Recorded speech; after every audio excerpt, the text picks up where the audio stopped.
अस्सलाम वालेकुम। Lecture number 36 anatomy and physiology. Previous lecture के अंदर हम लोगों ने स्टार्ट किया हुआ था movements of stomach and intestine, कि स्टमक के अंदर कौन कौन सी मूवमेंट्स होती हैं और इंटेस्टाइन के अंदर कौन कौन सी होती हैं। फिर आगे हम लोगों ने कहा था कि स्मॉल इंटेस्टाइन के अंदर मूवमेंट्स अलग होती हैं और लार्ज इंटेस्टाइन के अंदर जो सी मूवमेंट्स हैं वो अलग होती हैं।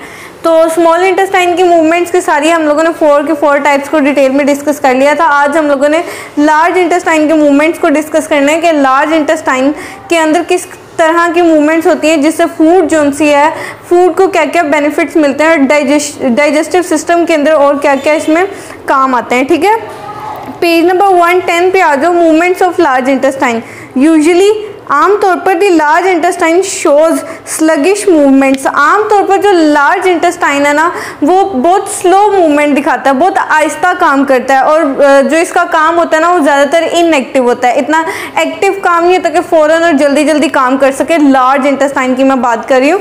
These movements are important for mixing, propulsive and obstructive functions. लेकिन लार्ज इंटेस्टाइन के अंदर ये मूवमेंट्स अगरचा स्लो होती हैं, इनएक्टिव होती हैं, लेकिन फिर भी मिक्सिंग के लिए, प्रोपल्शन के लिए, अब्जॉर्प्शन के लिए, इन सब के सब कामों के लिए ज़रूरी होती हैं। लार्ज इंटेस्टाइन के अंदर जो मूवमेंट्स होती हैं, जो हम लोग आगे डिस्कस करेंगे कि ये मूवमेंट्स होती हैं, तो ये मूवमेंट्स ज़रूरी होती हैं किस चीज़ के लिए?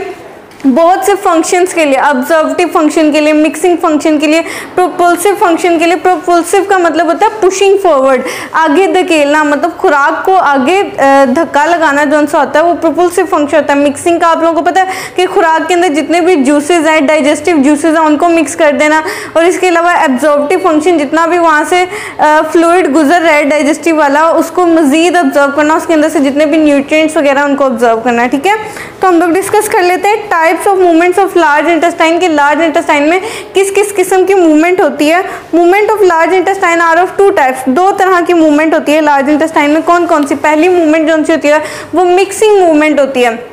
अब उस मिक्सिंग मूवमेंट के अंदर बेसिकली सेगमेंटेशन कंट्रैक्शंस होती हैं, वो हम लोग आगे नेक्स्ट पेज पे प्रॉपर एक डिटेल में पैराग्राफ को डिस्कस करेंगे।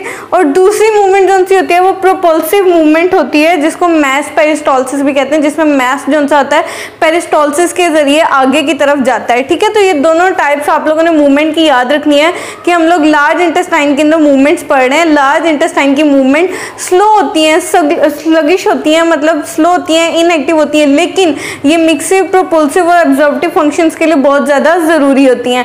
लेकिन आगे हम लोग इन लार्ज इंटेस्टाइन के मूवमेंट्स की डिस्कस करें टाइप्स, तो वो 2 तरह की होती हैं।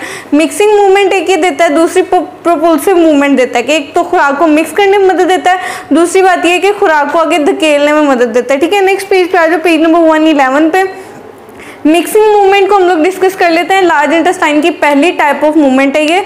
इसमें क्या होता है? Large circular constrictions which appear in the colon are called mixing segmentation contractions. अब लार्ज इंटेस्टाइन के अंदर कोलोन होता है। मैंने बताया था कि लार्ज इंटेस्टाइन जो सा होता है वो 3 हिस्से, लार्ज इंटेस्टाइन के 3 पोर्शंस होते हैं, 3 हिस्से होते हैं। कौन सा? सीकम, कोलोन और रेक्टम। मैं एक बार आप लोगों को दोबारा ड्रॉ करके दिखा देती हूँ डायग्राम।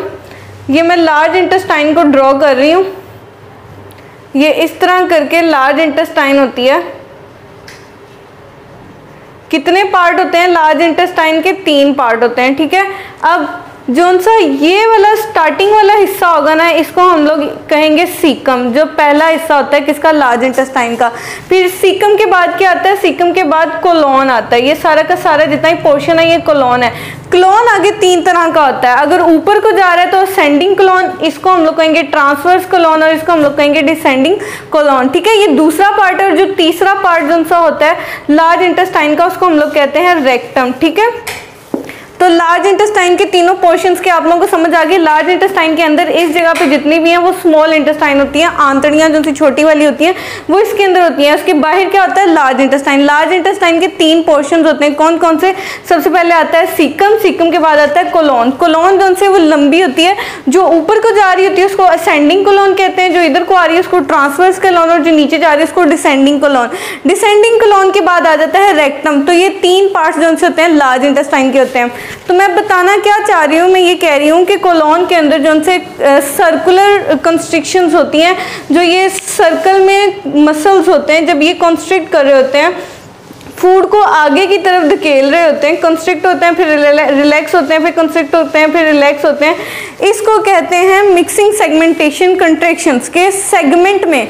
ये सेगमेंट बने हुए हैं ना, ये इतना एक सेगमेंट है, ये दूसरा सेगमेंट है, ये तीसरा सेगमेंट है, कि एक एक सेगमेंट जो उनसे कंस्ट्रिक्ट करके मिक्सिंग कर रहा है।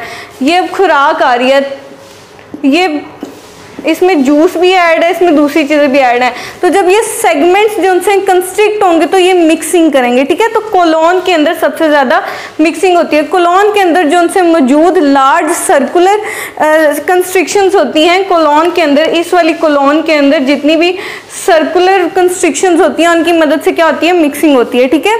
These constrictions occur at regular distance in colon. तो ये जितनी भी कंस्ट्रिक्शंस होती हैं, सर्कुलर कंस्ट्रिक्शंस होती हैं, ये रेगुलर इंटरवल से हो रही होती हैं। कि मतलब अगर ये कंस्ट्रिक्शन जो उनसी है 2.5 सेंटीमीटर है तो अगली वाली भी 2.5 सेंटीमीटर होगी, अगली वाली भी 2.5 सेंटीमीटर होगी, अगली वाली भी 2.5 सेंटीमीटर होगी। ये जो चीज़ है, ये चीज़ सारी मैंने ड्रॉ की है, ठीक है।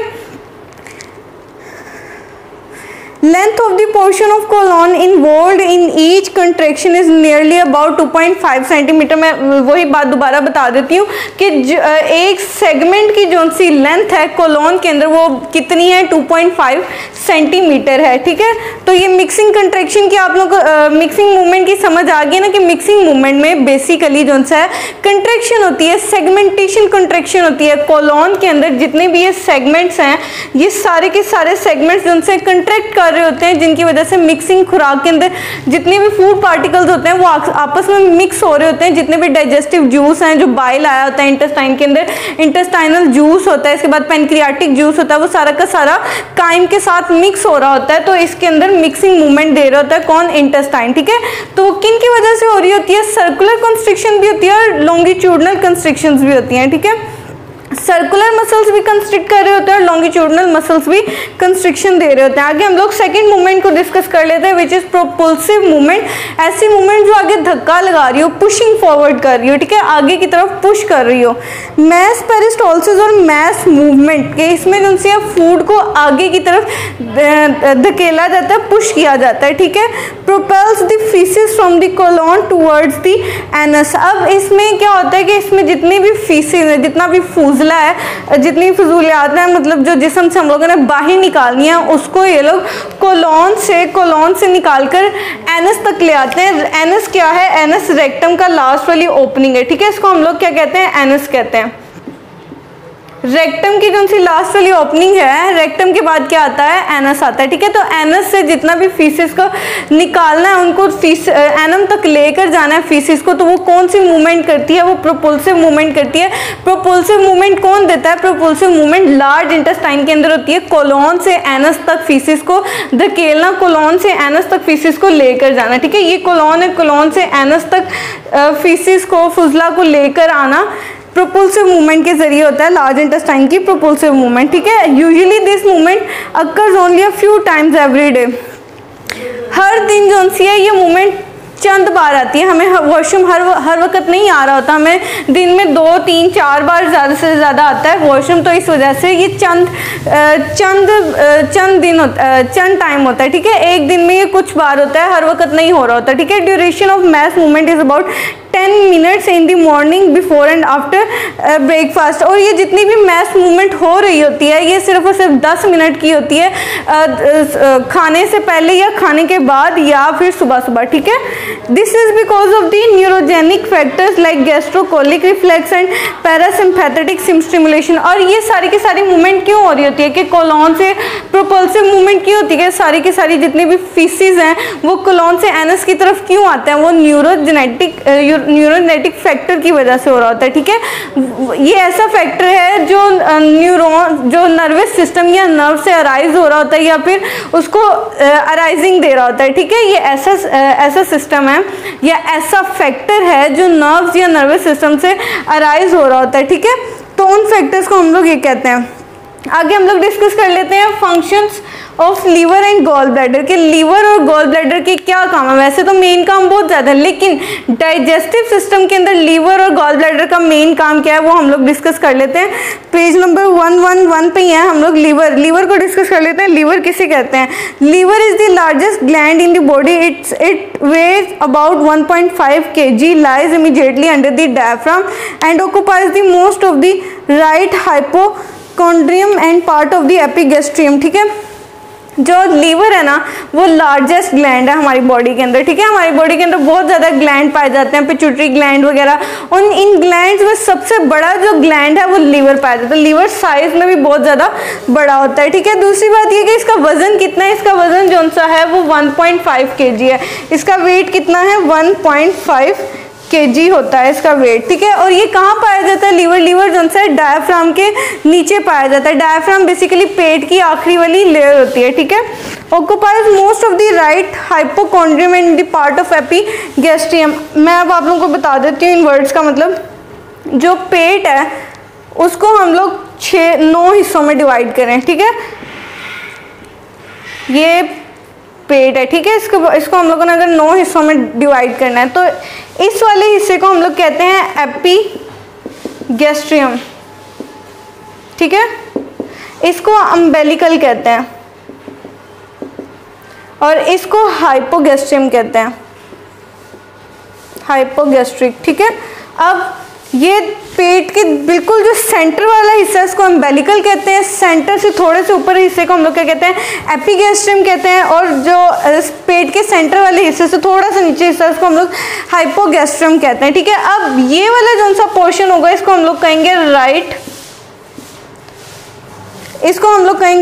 राइट हाइपोकॉन्ड्रियम, और इसको हम लोग कहेंगे लेफ्ट हाइपोकॉन्ड्रियम। ठीक है, इसी तरह इन नीचे वाले चारों के पोर्शंस के भी नाम हैं। जैसे इसको हम लोग लेफ्ट लंबर कहेंगे और उसको हम लोग राइट लंबर कहेंगे।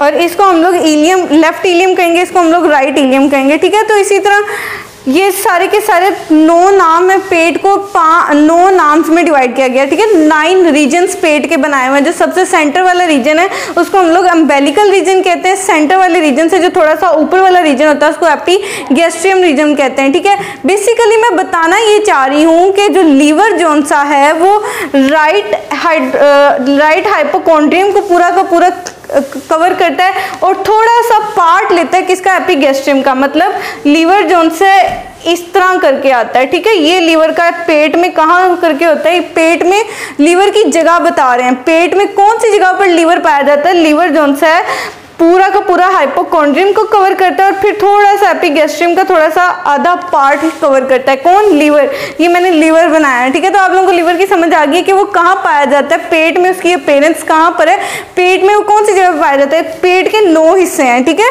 दरमियान वाला अम्बेलिकल रीजन है, उससे ऊपर वाला एपिगैस्ट्रियम, उससे नीचे वाला हाइपोगैस्ट्रियम, ये वाला राइट हाइपोकॉन्ड्रियम, ये वाला left hypochondrium, right lumbar, left lumbar, right iliac region, left iliac region. ठीक है, तो ये आप लोगों ने याद करना है ये 2 चीज़ें कि लीवर कौन से पोर्शन में आता है। लीवर जो है वो राइट हाइपोकॉन्ड्रियम में और थोड़ा सा पार्ट है किसका? एपिगैस्ट्रियम का। ठीक है, आगे हम लोग बात कर लेते हैं लीवर्स के फंक्शंस की कि लीवर क्या काम करता है। Liver cells detoxify the various substances. Liver बहुत से सब्सटेंसेस की जितनी भी टॉक्सिटी है उसके जहरीलेपन को खत्म करता है। ठीक है, लीवर सेल से create about a pint of the bile a day in a day. जो लीवर है एक दिन के अंदर एक जो बाइल है, बाइल क्या है? लीवर का एक लीवर की सेक्रीशन है। डाइजेस्टिव सिस्टम, डाइजेस्टिव जूस है लीवर का। डाइजेस्टिव जूस के लीवर के डाइजेस्टिव जूस का नाम क्या है? लीवर बाइल है। ठीक है, तो लीवर जो है वो बाइल एक दिन के अंदर कितना रिलीज करता है? वो एक पिंट रिलीज करता है। पिंट बेसिकली एक अमेरिकन वर्ड है। ठीक है, इसका मतलब होता है, अगर हम लोग पाकिस्तानी वर्डिंग में देखें तो 1/8 ऑफ गैलन होता है। 1 गैलन का 8वां हिस्सा। ठीक है, तो 1 गैलन का 8वां हिस्सा। ठीक है, बेसिकली जो पिंट है वो एक लिक्विड का यूनिट है। जैसे हम लोगों ने लिक्विड के बहुत से यूनिट पढ़ेंगे, लीटर वगैरह पढ़े लिक्विड्स के यूनिट, तो इसी तरह पिंट भी एक लिक्विड का यूनिट है। ठीक है, liver cells produce plasma protein and serve as a site of hematopoiesis जो लीवर सेल्स है, जो लीवर सेल है वो प्लाज्मा प्रोटीन की प्लाज्मा को बनाता है, इसके अलावा हीमाटोपोइसिस कराता है। ये क्या है, ये एक ऐसा प्रोसेस है जिसमें ब्लड सेल्स बनते हैं और इसके अलावा वो जो ब्लड सेल्स बन रहे होते हैं उनको मेच्योर भी करता है समल से ना।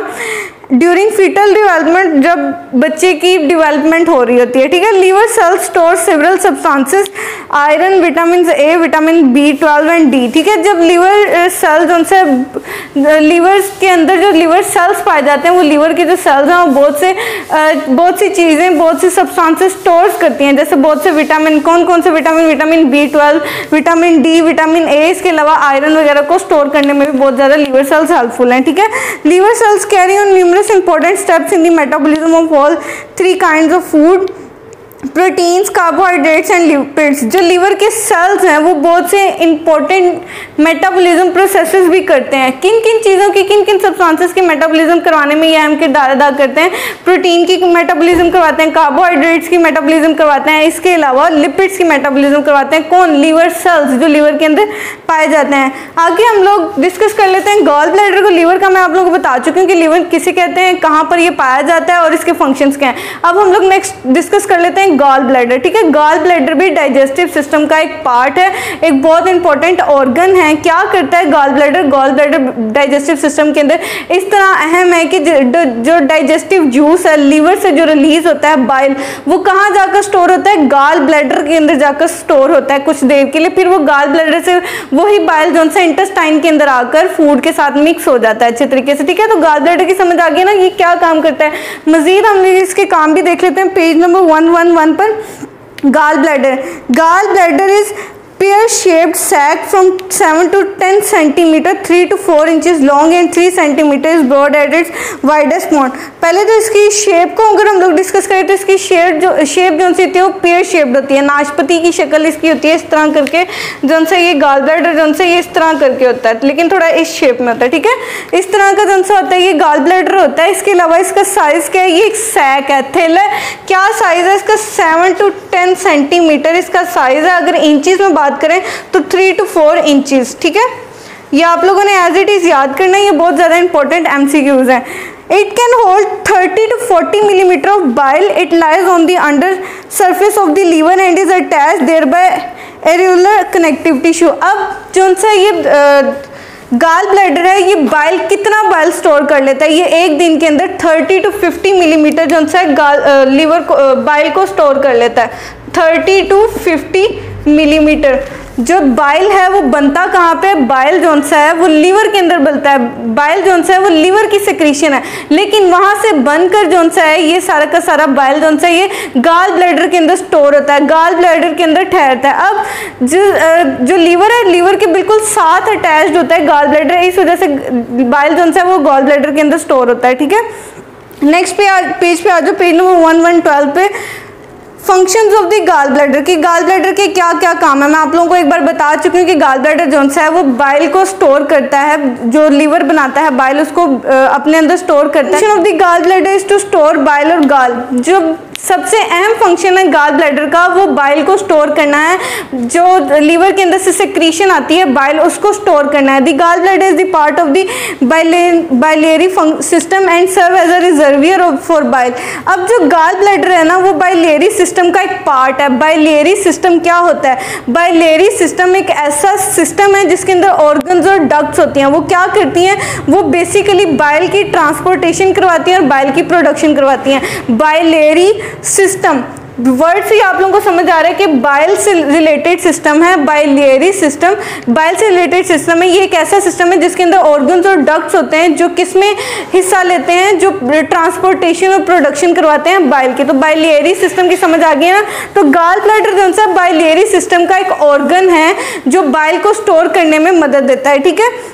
The liver produces the bile and then it flows through the bile duct into the gallbladder। अब जो लीवर की जितनी भी सिक्रीशन है बाइल वो गॉल ब्लैडर के अंदर कहाँ से आती है? वो गॉल ब्लैडर के अंदर बाइल डक्ट की मदद से आती है। बाइल को लीवर से गॉल ब्लैडर तक ले जाने के लिए रास्ता होता है, डक्ट्स होती हैं, नालियाँ बनी होती हैं। तो उन नालियों को जहाँ से बाइल गुजरता है उनको हम लोग क्या कहते हैं? बाइल डक्ट कहते हैं, ठीक है। तो लीवर से बाइल जो है वो बाइल डक्ट की मदद से गॉल ब्लैडर के अंदर आता है, ठीक है। When digestion occur in the stomach and intestine, the gallbladder contracts, ejecting the concentrated bile into the duodenum. अब जब डाइजेशन होती है स्टमक के अंदर या फिर इंटेस्टाइन के अंदर, तो जो ये गाल ब्लैडर है वो कंट्रैक्ट करता है। कंट्रैक्ट करने के बाद ये जितना भी इसके अंदर bile 30 to 50 millimetre bile store हुआ होता है वो सारा का सारा नुचड़ जाता है, नुचड़ के ना वो इंटेस्टाइन के अंदर आ जाता है। ठीक है, जब डाइजेशन स्टार्ट होती है स्टमक के अंदर या फिर इंटेस्टाइन के अंदर, तब क्या होता है, तब ये जो गाल ब्लैडर है कंस्ट्रिक्ट कर जाता है, कॉन्ट्रैक्ट कर जाता है, सुकड़ जाता है। तो जितना भी बाइल उसके अंदर मौजूद होता है, ये जितना भी बाइल उसके अंदर स्टोर हुआ होता है वो इंटेस्टाइन की तरफ चला जाता है, इंटेस्टाइन के अंदर चला जाता है, स्मॉल इंटेस्टाइन के अंदर जाता है। स्मॉल इंटेस्टाइन के कौन से पार्ट के अंदर जाता है? पहले पार्ट, जो से पहला पोर्शन है स्मॉल इंटेस्टाइन का, ड्यूडेनम के अंदर आता है। ठीक है, ये बहुत इंपॉर्टेंट एमसीक्यूज है। Bile is highly alkaline. It neutralizes the acidic chyme which enters the intestine from the stomach. अब बाइल का अगर हम लोग फंक्शन को डिस्कस करें कि बाइल का क्या काम है, जो लीवर की एक सिक्रीशन है, ये बाइल जो है ना अल्कलाइन इन नेचर है, मतलब बेसिक इन नेचर है, बेस पर मुश्तमिल है। क्या करता है ये, जो उनसे स्टमक से एसिडिक काइम आ रही होती है, एसिड वाली जितनी भी फ्लूइड वाली जितनी भी खुराक आ रही होती है वो स्टमक से कहाँ जाती है? स्मॉल इंटेस्टाइन के अंदर जाती है। तो ये बाइल जो है जब रिलीज कर दिया जाता है इंटेस्टाइन के अंदर, तो जो एसिडिक काइम होती है जो स्टमक से इंटेस्टाइन के अंदर आई होती है, तो ये उसके एक्टिवनेस को, उसकी जितना भी इफेक्ट है उसको न्यूट्रलाइज कर देती है, ताकि उसके एसिड से कोई भी इन्फेक्शन ना हो, कोई भी इंटेस्टाइन के अंदर कोई मसला ना आ जाए। ठीक है, thus an optimum pH is maintained for the action of the digestive enzymes. तो ये एक तो आंतड़ियों वगैरह को इन्फेक्शन से महफूज रखती है, बल्कि पीएच जो है पीएच को भी मेंटेन रखती है, ताकि जितने भी डाइजेस्टिव एंजाइम्स हैं वो अच्छी तरह अपना काम कर सकें। हम लोगों ने सारे गैस्ट्रिक जूसेस के अंदर कई किस्म के एंजाइम्स पढ़े थे, प्रोटियोलिटिक एंजाइम पढ़े थे, लिपोलिटिक एंजाइम पढ़े थे कि जो लिपिड्स को तोड़ते हैं, जो प्रोटीन की मैन्युफैक्चर करते हैं, प्रोटीन को तोड़ते हैं। ठीक है, ये सारे के सारे जितने भी हम लोगों ने एंजाइम्स पढ़े थे, उन डाइजेस्टिव एंजाइम्स को काम कराने के लिए ऑप्टिमम पीएच चाहिए होता है, पीएच की ऑप्टिमम हमें अमाउंट चाहिए होती है, वैल्यू चाहिए होती है। तो उसको मेंटेन करने के लिए बाइल सेक्रेट होता है, ताकि बाइल की अल्कलिनिटी से, उसके बेसिक नेचर से जो है एसिडिक काइम न्यूट्रलाइज किया जा सके। ठीक है, तो आप लोगों को समझ आ गई है दोनों के फंक्शंस की, लीवर के फंक्शन की और गाल ब्लैडर के फंक्शन की। डाइजेस्टिव सिस्टम आज हमारा यहाँ पर मुकम्मल तौर पर कंप्लीट हो चुका है। आप लोग प्रॉपर 3-4 लेक्चर्स को आज प्रॉपर तरीके से रिवाइज करें और डाइजेस्टिव सिस्टम का एक ओवरऑल पॉइंट लिखें। और अगर आप लोगों को समझ ना आई हो तो क्वेश्चन जरूर कीजिएगा। अल्लाह हाफिज़।